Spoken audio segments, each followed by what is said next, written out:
Hello साथियों, स्वागत है आपका अपने YouTube channel PVS education hub पे। और मैं प्रवीण सर आप लोग को पढ़ा रहा हूँ बायोलॉजी। तो बायोलॉजी में हम लोग पढ़ रहे थे कोशिका के बारे में। तो कोशिका के बारे में हमने बताया था कि कोशिका के 4 भाग होते हैं।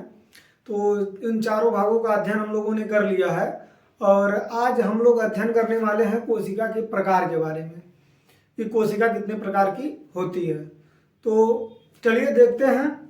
तो कोशिका जो होती है अनेक आधार पर अनेक प्रकार की होती है। यहाँ पे आप देख सकते हैं, यहाँ पे मैंने लिखा हुआ है।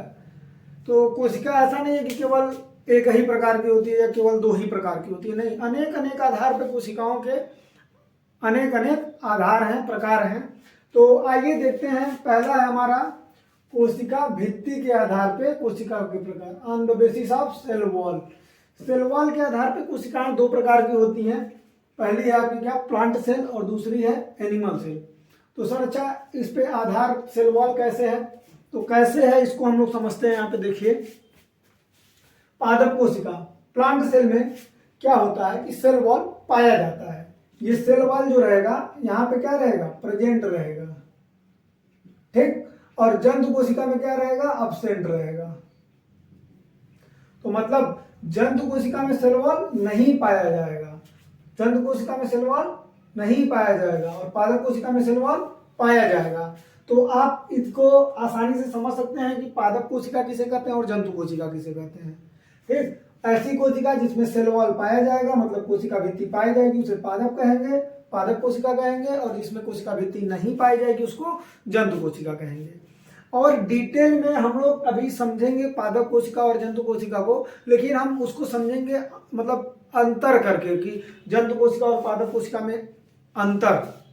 तो अंतर के माध्यम से हम दोनों को डिटेल में समझ सकते हैं। तो अभी हम लोग आगे भी समझेंगे इसी वीडियो में कि दोनों में अंतर क्या है और दोनों को समझ जाएंगे कि कैसे जंतु कोशिका पादप कोशिका से अलग है और जंतु कोशिका पादप कोशिका क्या होती है इन डिटेल। तो अगला देखते हैं क्या है, केंद्रक के आधार पर कोशिका, on the basis of nucleus. तो इसमें भी वही बात है, यूकैरियोटिक कोशिका में न्यूक्लियस पाया जाएगा, न्यूक्लियस भी पाया जाएगा और अन्य सेल ऑर्गेनेल भी पाए जाएंगे।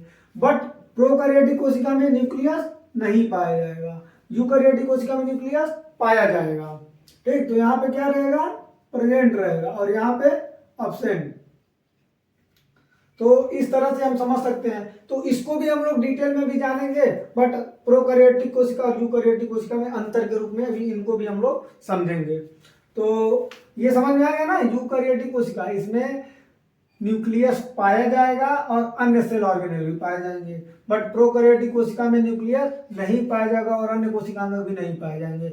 ये प्रोकैरियोटिक कोशिका में 70 एस राइबोसोम पाए जाते हैं केवल। जैसे कुछ बैक्टीरिया जो होते हैं उनमें क्या पाया जाता है, मैक्सिमम बैक्टीरिया क्या होते हैं, प्रोकैरियोटिक होते हैं। तो अगला क्या है, गुणसूत्र के आधार पे कोशिका के प्रकार, मतलब गुणसूत्र की संख्या के आधार पे, on the basis of chromosome number.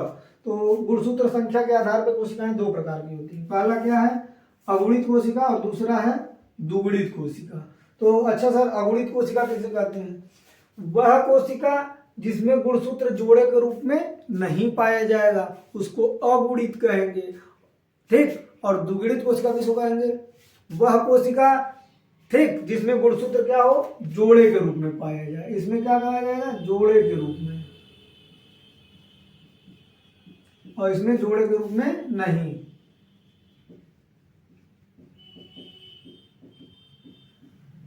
तो अगुणित कोशिका में क्या, सेक्स सेल आ जाते हैं, ठीक, वो क्या होते हैं, अगुणित होते हैं। और जो हम लोग के शरीर में नॉर्मल सेल मिलते हैं वो क्या होते हैं, जोड़े के रूप में पाए जाते हैं, द्विगुणित कोशिका कहते हैं। इसको मैंने इंग्लिश में भी लिख दिया है, हैप्लॉइड और डिप्लॉइड सेल। तो आइए समझते हैं जंतु कोशिका और पादप कोशिका में अंतर को।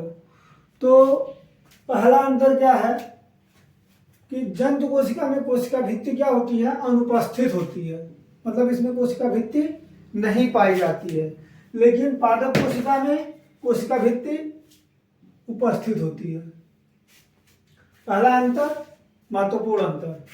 दूसरा क्या है, इसमें लवक नहीं पाया जाता। लवक के बारे में मैंने बताया था, जो हरित लवक होते हैं, वर्णी लवक होते हैं या अवर्णी लवक जो होते हैं, इन तीनों के बारे में।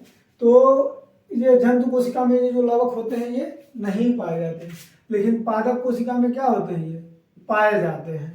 ठीक, तो ये क्या है, पादप कोशिका और जंतु कोशिका का दूसरा महत्वपूर्ण अंतर है। तीसरा क्या है, तारक काय पाया जाता है। जंतु कोशिका में तारक काय पाया जाता है, सेंट्रोसोम पाया जाता है, लेकिन पादप कोशिका में तारक काय नहीं पाया जाता, सेंट्रोसोम नहीं पाया जाता। हाँ, केवल कुछ सवालों में जरूर पाया जाता है, बट नॉर्मली पादप कोशिकाओं में क्या होता है, सेंट्रोसोम नहीं पाया जाता। चौथा अंतर क्या है, लय का, लाइसोसोम। अच्छा सर, लाइसोसोम के बारे में मैंने एक बात बताई थी, इसे सुसाइड बैग भी कहते हैं, कोशिका का क्या कहते हैं, आत्महत्या की थैली भी कहते हैं। तो यह केवल कहाँ पाया जाता है, लय का जंतु कोशिका में पाया जाता है, लय का पादप कोशिका में नहीं पाया जाता है। ठीक, क्लियर हो रहा है ना। और लास्ट और आखिरी पॉइंट क्या है, रिक्तिका वैक्यूल अनुपस्थित होता है या बहुत छोटी छोटी पाई जाती है। जंतु कोशिकाओं में रिक्तिका क्या होती है, बहुत छोटी छोटी होती है या नहीं पाई जाती, लेकिन पादप कोशिका में उपस्थित होती है और संख्या में वो क्या होती है, आकार में बड़ी भी होती है। तो ये था आपका जंतु और पादप कोशिका में अंतर के बारे में। तो समझते हैं प्रोकैरियोटिक और यूकैरियोटिक कोशिका में अंतर को। तो प्रोकैरियोटिक और यूकैरियोटिक कोशिकाओं में कौन कौन से अंतर पाए जाते हैं। तो पहला क्या है कि प्रोकैरियोटिक कोशिका में केंद्रक एवं अन्य कोशिकांगक जो होते हैं वो नहीं पाए जाते हैं, लेकिन यूकैरियोटिक कोशिका में पाए जाएंगे। जो केंद्रक होगा वो भी पाया जाएगा और अन्य कोशिकांगक जो होंगे, सेल ऑर्गेनेल जो होंगे, वो भी यूकैरियोटिक कोशिकाओं में पाए जाएंगे। दूसरा अंतर क्या है कि प्रोकैरियोटिक कोशिका में केवल 70 एस राइबोसोम पाया जाता है। जब मैंने राइबोसोम पढ़ाया था तो उस समय भी आप लोगों को ये बातें बताई थी, और ये जो यस है इसको भी समझाया था कि यस यहाँ पे क्यों लिखते हैं। तो अगर आप ये जानना चाहते हैं कि 70 के बाद ये यस क्या है, क्या होता है, तो राइबोसोम वाले वीडियो पे जाइए और वहां पे देखिए, वैसे डिस्क्रिप्शन में लिंक मैं दे दूंगा इसका। दूसरा क्या है, मतलब यूकैरियोटिक कोशिकाओं में 70 एस राइबोसोम भी पाए जाते हैं और 80 एस, मतलब 70 और 80 दोनों राइबोसोम यूकैरियोटिक कोशिकाओं में पाए जाएंगे, लेकिन प्रोकैरियोटिक कोशिकाओं में केवल 70 एस राइबोसोम पाए जाएंगे। तीसरा अंतर क्या है, इसमें क्रोमैटिन सूत्र नहीं पाया जाता है और यूकैरियोटिक कोशिकाओं में क्रोमैटिन सूत्र पाया जाता है। ठीक, अगला और लास्ट पॉइंट क्या है कि डीएनए जो होता है कोशिका द्रव्य में होता है। प्रोकैरियोटिक कोशिकाओं में डीएनए जो होता है वह कोशिका द्रव्य, मतलब कोशिका में कहीं भी फैला हुआ पाया जाएगा, मतलब कोशिका में कहीं भी। लेकिन डीएनए जो होता है यूकैरियोटिक कोशिकाओं में केंद्रक के अंदर स्थित होता है, केंद्रक में पाया जाता है। तो ये था आपका प्रोकैरियोटिक और यूकैरियोटिक कोशिकाओं में अंतर। तो अब मैं आपको अगुणित और द्विगुणित कोशिकाओं के बारे में बता दूं कि उनमें बहुत ज़्यादा अंतर कुछ नहीं है, बस यही है कि एक में गुणसूत्र जोड़े के रूप में नहीं पाया जाता उसको अगुणित कोशिका कहते हैं, और जिसमें गुणसूत्र जोड़े के रूप में पाया जाता है उसको द्विगुणित कोशिका कहते हैं।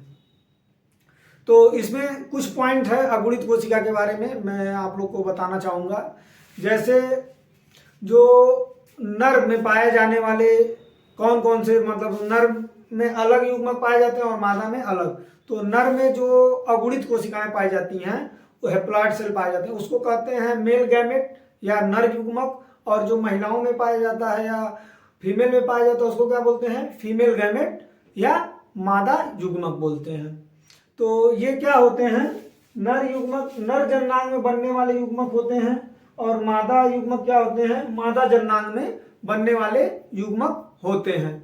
तो जब ये दोनों आपस में मिलते हैं तो क्या होता है, एक जाइगोट का निर्माण होता है। किसका निर्माण होता है, जाइगोट का निर्माण होता है, जिससे एक क्या होती है, बेबी की उत्पत्ति होती है या संतान की उत्पत्ति होती है। कुछ समय के बाद यही जाइगोट भ्रूण में बदल जाता है। ठीक, तो उसी भ्रूण से क्या होता है, शरीर के विभिन्न भागों का निर्माण होता है। इस भ्रूण में 3 स्तर पाए जाते हैं, जनन स्तर पाए जाते हैं, एंडोडर्म, एक्टोडर्म और मीसोडर्म। तो ये जो तीनों स्तर हो ये क्रम में पाए जाते हैं। जो एक्टोडर्म होता है वो सबसे बाहर की तरफ पाया जाता है, मीसोडर्म जो होता है वो बीच में पाया जाता है, और एंडोडर्म जो होता है वो अंदर की तरफ पाया जाता है। तो ये था आपका क्या, भ्रूण के बारे में और जाइगोट के बारे में। गैमेट के बारे में, मेल गैमेट और फीमेल गैमेट के बारे में जानकारी। तो इसी के साथ यह कोशिका चैप्टर समाप्त होता है।